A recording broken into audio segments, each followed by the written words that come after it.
हरियाणा के दो बड़े नेता आपस में उलझे। हुड्डा और दुष्यंत में छिड़ी जंग। राज्यसभा सीट को लेकर खींची तलवारें। बीजेपी को मात देने के चक्कर में एक दूसरे को निपटाने में जुटे। हरियाणा में दीपेंद्र हुड्डा के लोकसभा सदस्य बनने के बाद खाली हुई राज्यसभा सीट को लेकर मुख्य विपक्षी दल कांग्रेस और जेजेपी आपस में उलझ गए।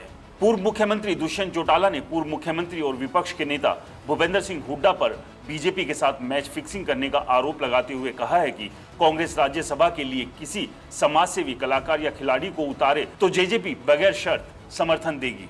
वहीं भूपेंद्र सिंह हुड्डा ने गेंद फिर से दुष्यंत के पाले में डालते हुए कहा है कि वो 14 विधायक जुटाएं, कांग्रेस निर्दलीय उम्मीदवार को समर्थन कर देगी। दुष्यंत ने कहा है कि दोनों राष्ट्रीय पार्टी कांग्रेस और बीजेपी जनता को धोखा दे रही है। लोकसभा अध्यक्ष के चुनाव में उम्मीदवार की घोषणा के बावजूद अंत समय में कांग्रेस और बीजेपी का एक हो जाना क्षेत्रीय दलों की ताकत को कम करने की कोशिश है। इस तरह हरियाणा में होने वाले राज्यसभा चुनाव में भी कांग्रेस मैदान छोड़कर भाग रही है। दुष्यंत चौटाला द्वारा राज्यसभा चुनाव को लेकर विपक्ष द्वारा संयुक्त प्रत्याशी उतारे जाने पर प्रतिक्रिया देते हुए भूपेंद्र सिंह हुड्डा ने कहा है कि कांग्रेस का स्टैंड पूरी तरह से साफ है।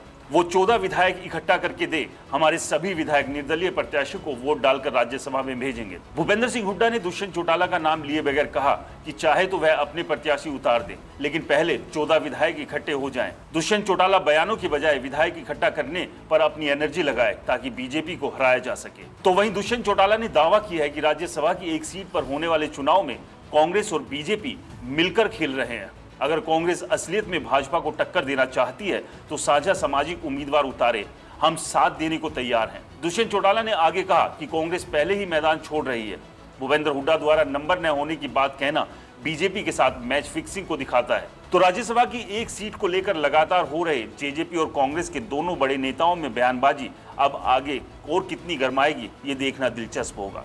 लेकिन इस सब का फायदा बीजेपी को कितना मिलेगा, और सबसे बड़ी बात, क्या ये सभी एक साथ बीजेपी के खिलाफ एकजुट हो पाएंगे? इसे लेकर आपकी क्या राय है, हमें कमेंट्स कर जरूर बताएं। और इसी तरह की राजनीति और बाकी हरियाणा की खबरें देखने के लिए सब्सक्राइब करें रिपोर्टर जी, क्योंकि हम हैं हरियाणा की आवाज।